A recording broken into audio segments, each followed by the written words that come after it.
You do not drift into healing. You have to decide to do it and then fight for it. Welcome back to Unzip Lips. Again, I'm your hostess, Mary Freshwater, and this is a space where we do not zip up our pain, but we unpack it.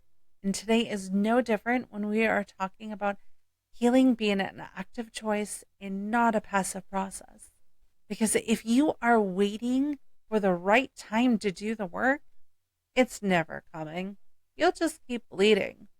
And unfortunately, we all know we're not made of limitless blood. Healing has to be that active choice. Because if you think it's a passive process, you're not going to just fall into it. You have to choose it. You have to choose it walking, limping, crawling, screaming, crying. It does not matter. What matters is that you choose to do it either way. Because we have been lied to for so long saying time heals all wounds. I mean, come on, we all know that quote. And man, were we lied to. Because healing doesn't happen with time. Time does not heal all wounds, but time does make us numb.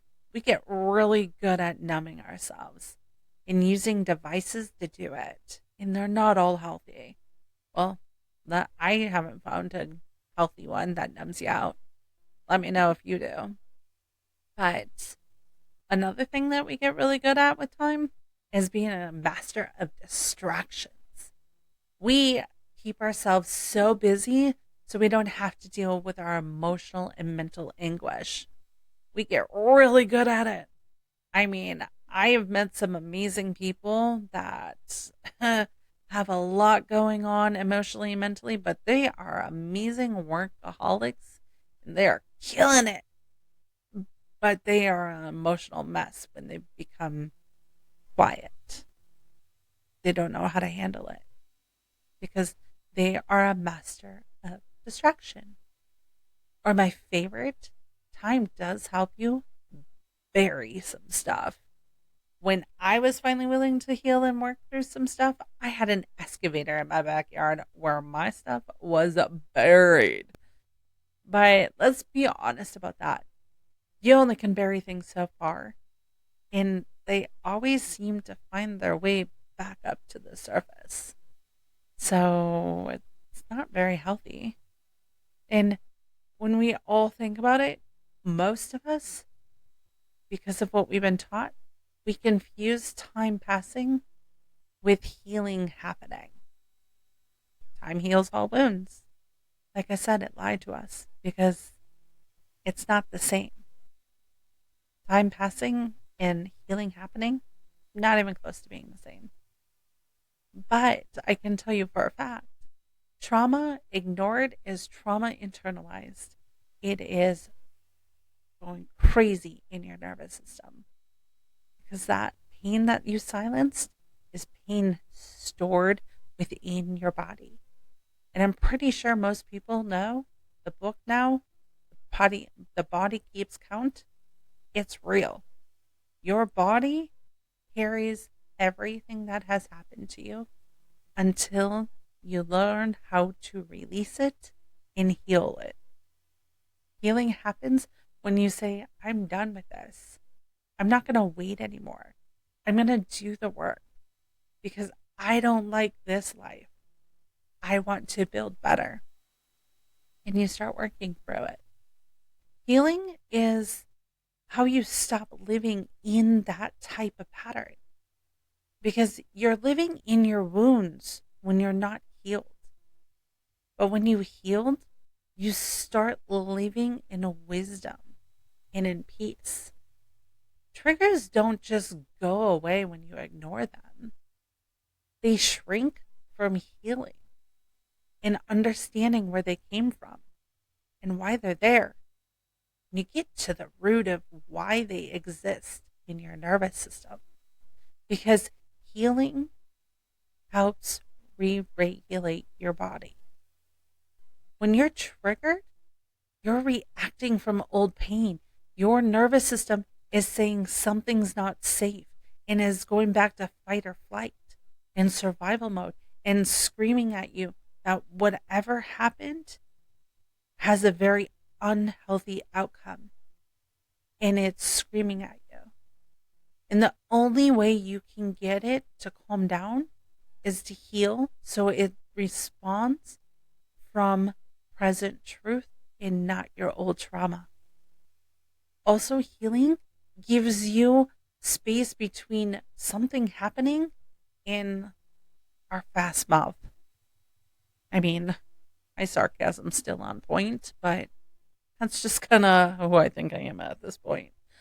But I mean, how many times has something happened and something comes flying out of your mouth faster than you can stop it because you're reacting? The words you wish you could take back that you said to a spouse. Yeah, that's coming from not being healed from other things. You say things that you regret later. Or let's talk about between your emotions and your actions. You know, your emotions are going on level 20 and you're just lashing out because of it. When you're healed, you don't lash out. You don't shut down, and you definitely don't spiral out of control because you're able to finally pause and choose what you're going to do next because you come from a place of clarity. So, like an example, before healing, someone raises their voice at you and you automatically trigger into shutting down and crying or exploding back at them because you're reacting. But after healing, if someone raises your voice at you, you're able to respond by breathing, finding your ground, and responding with clarity. And typically, when people have that level of healing and clarity, they can get a reactive person to calm down quickly because you're able to just calmly come at them. You don't tell them to calm down, though. We never tell a girl to calm down, right? Joking, joking. But it is true, though. You can come from a place of responding. Because when you're responding, that means your nervous system is regulating. And regulation of your nervous system is so liberating. When your body feels safe, your mind can breathe and have clarity. You're not crazy. You're just dysregulated. Your body holds on to so much trauma until you teach it it is safe. And that torment or that chaos is gone. You have to teach your nervous system that it is safe. And how you do that, you have to use physical techniques, breathing, grounding, moving, releasing. All of those help your nervous system re-regulate, break through patterns, because your nervous system is responding to the fact that you've been living in this pattern of survival mode. And it's teaching, you've taught it that it needs to be hyper vigilant to keep you safe. And we need your nervous system to know that those threats that lingered for so long are gone and start re regulating. And you can't do that through logic. Logic cannot control your triggers. I mean, they can help for a little while, but eventually it's going to stop working.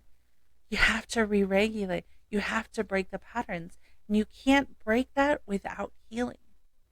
An unhealed nervous system, like I said, is going to consistently live in survival mode. You will consistently stay in fight, flight, freeze, or fawn, whatever one you've been responding with. So if you're someone who is a fighter, your unhealed nervous system is going to keep you angry and keep you vigilant for a fight. Or if you were flight, If you have an unhealed nervous system and you haven't done the healing, anytime you get close to somebody because someone in your past that you loved hurt you and caused your chaos and caused your trauma, when you start to get close to someone else, guess what? You are going to fly again and run because you're going to get triggered because you haven't dealt with it. Healing needs to be a choice. Sit in that and figure it out. A healed nervous system has an ability to stay calm, think clearly, and choose your next steps. And you can start to see patterns of why your nervous system is doing what it is. You don't just get rid of triggers by avoiding them. You gotta face them, feel them, so then you can free them. So say you're having a panic attack. What caused it? I've had many clients that was getting triggered outside the home and they couldn't figure out why. That had to start going to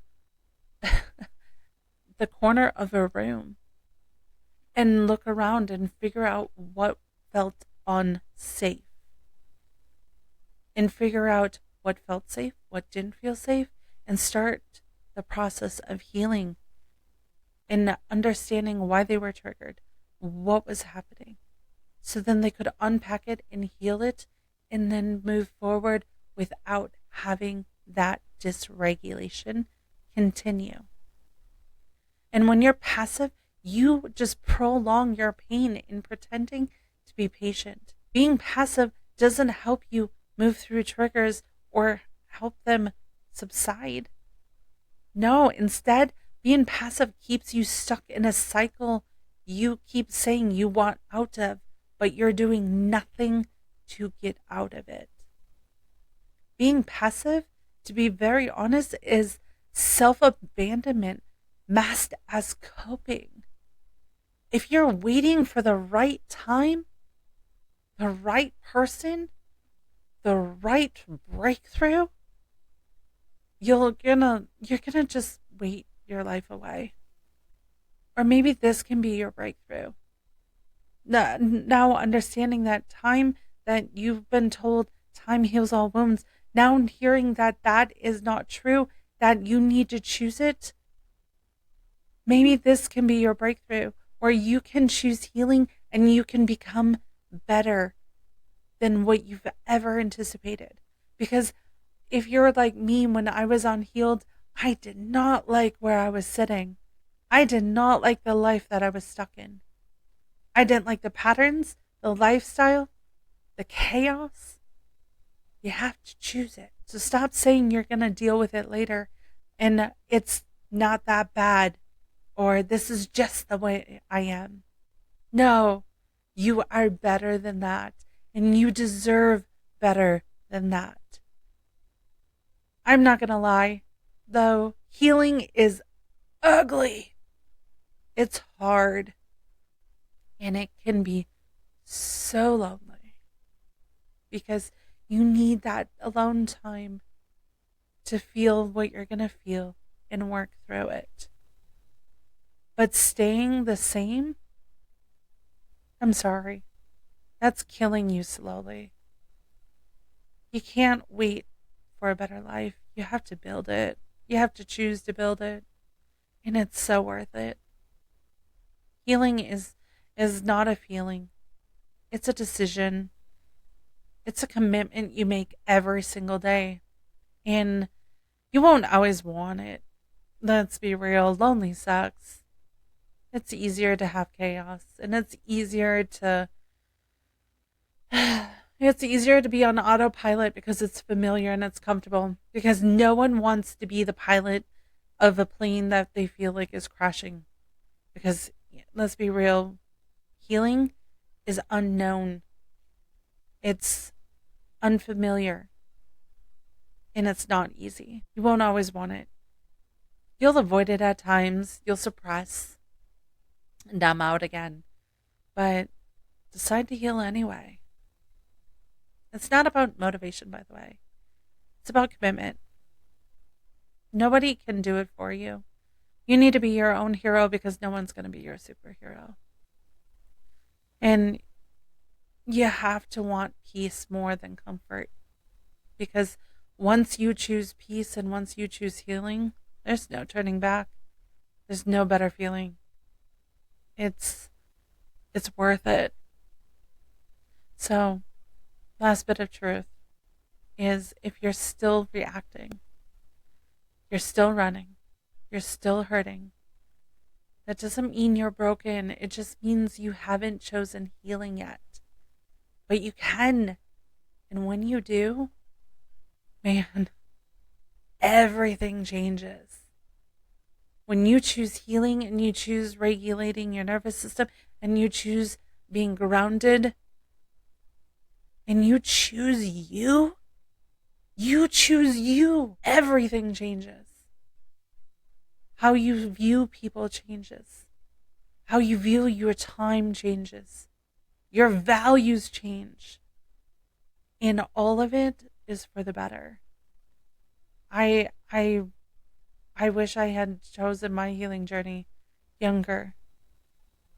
But at the same time, my story is pretty damn amazing either way. So I want to say thank you again for unzipping with me today. Check out buildyou.us. See the ways that you're able to work with me. I have multiple options. And you know what? I want to help as many people as possible. So reach out to me. Also, don't forget to like, share, subscribe, because I am excited to see you on the next episode. Have a good one.